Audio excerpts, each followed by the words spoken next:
ছোট্ট গ্রামে থাকতো এক গরিব রাখাল ছেলে। তার নাম ছিল রহিম। ছোটবেলায় তার বাবা মারা যান, আর মা অন্যের বাড়িতে কাজ করে কোনো মতে সংসার চালাতেন। ছোটবেলা থেকে রহিম ছিল খুব পরিশ্রমী আর সৎ। স্কুলে যাওয়ার মতো সামর্থ্য না থাকলেও সে স্বপ্ন দেখত একদিন বড় হয়ে নিজের জীবনের কষ্ট ঘুচাবে এবং মাকে সুখে রাখবে। রহিমের কাজ ছিল গ্রামের জমিদারের গরু চড়ানো। সকালবেলায় সূর্য ওঠার আগেই সে গরুগুলোকে নিয়ে মাঠের দিকে চলে যেত। সারাদিন গরুগুলো পাহারা দিত, কখনো নদীর ধারে বসে বাঁশি বাজাতো, আবার কখনো গাছের ছায়ায় বসে ভাবত তার ভবিষ্যতের কথা। যদিও তার জীবন ছিল কষ্টে ভরা, কিন্তু তার মুখে সবসময় হাসি লেগে থাকত। একদিন দুপুরে যখন গরুগুলো ঘাস খাচ্ছিল, তখন রহিম দেখল নদীর পাশে কিছু লোক দাঁড়িয়ে কাঁদছে। কৌতূহল বশত সে কাছে গেল। দেখা গেল এক ধনী ব্যবসায়ীর ছোট ছেলে নদীতে পড়ে গেছে। সবাই চিৎকার করছে, কিন্তু কেউ নদীতে নামতে সাহস পাচ্ছে না, কারণ নদীর স্রোত খুব প্রবল। রহিম এক মুহূর্ত দেরি করল না। সে নিজের কাপড় খুলে নদীতে ঝাঁপ দিল। অনেক কষ্ট করে স্রোতের সাথে লড়াই করে অবশেষে সেই ছেলেটিকে তীরে তুলতে সক্ষম হলো। সবাই অবাক হয়ে গেল রহিমের সাহস দেখে। ব্যবসায়ী তার সন্তানের জীবন ফিরে পেয়ে আনন্দে কেঁদে ফেললেন। তিনি রহিমকে বললেন, বাবা, তুমি আমার ছেলের জীবন বাঁচিয়েছ। তুমি কি চাও বলো, আমি তোমাকে পুরস্কার দেব।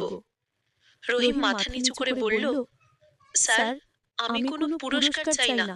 আমি শুধু চাই আপনি যেন আমার মতো গরিব বাচ্চাদের পড়াশোনার সুযোগ করে দেন। রহিমের কথা শুনে ব্যবসায়ী মুগ্ধ হলেন। তিনি বললেন, তুমি সত্যি মহান মন নিয়ে বাঁচছ। আমি প্রতিশ্রুতি দিচ্ছি, তোমার পড়াশোনার সমস্ত দায়িত্ব আমি নেব। সেই দিন থেকেই রহিমের জীবনে এক নতুন সূচনা হলো। ব্যবসায়ী সাহেব তাকে শহরের এক ভালো স্কুলে ভর্তি করে দিলেন। রহিম দিন রাত পড়াশোনা করতে লাগলো। সে জানতো এটা শুধু তার নিজের জন্য নয়, তার মায়ের মুখে হাসি ফোটানোর জন্য। বছর কেটে গেল। রহিম স্কুলে খুব ভালো ফল করলো, পরে কলেজে ভর্তি হলো। ব্যবসায়ী সাহেব তাকে নিজের সন্তানের মতো দেখতেন। রহিমের মায়েরও তখন জীবনের কষ্ট কিছুটা কমে গেল। তিনি প্রতিদিন নামাজ পড়ে আল্লাহর কাছে দোয়া করতেন, হে আল্লাহ, আমার ছেলেকে সৎ পথে রেখো। রহিম বড় হয়ে ইঞ্জিনিয়ার হলো, চাকরি পেল একটি বড় প্রতিষ্ঠানে। কিন্তু সে কখনো ভুলে গেল না তার গ্রামের কথা, তার সেই পুরনো গরু চড়ানোর দিনগুলো, কিংবা সেই খোলা মাঠের ঘাসের গন্ধ। একদিন সে সিদ্ধান্ত নিল নিজের গ্রামে ফিরে কিছু করবে। সে গ্রামে একটি স্কুল গড়ে তুলল, যেখানে গরিব বাচ্চারা বিনা খরচে পড়াশোনা করতে পারবে। স্কুলটির নাম রাখল আশার আলো বিদ্যালয়। রহিম নিজেই স্কুলটির তত্ত্বাবধায়ক হলো। সে প্রতিটি শিশুর মধ্যে নিজের অতীত দেখতে পেত, তাই সে সর্বদা তাদের ভালোবাসা ও সাহস দিত। রহিমের গল্প ছড়িয়ে পড়ল চারদিকে। মানুষ বলতো, এই সেই রাখাল ছেলে যে একদিন গরু চড়াতো, আজ সে শত শত শিশুর ভবিষ্যৎ গড়ে তুলছে। একবার এক সাংবাদিক রহিমকে সাক্ষাৎকার নিতে এলো।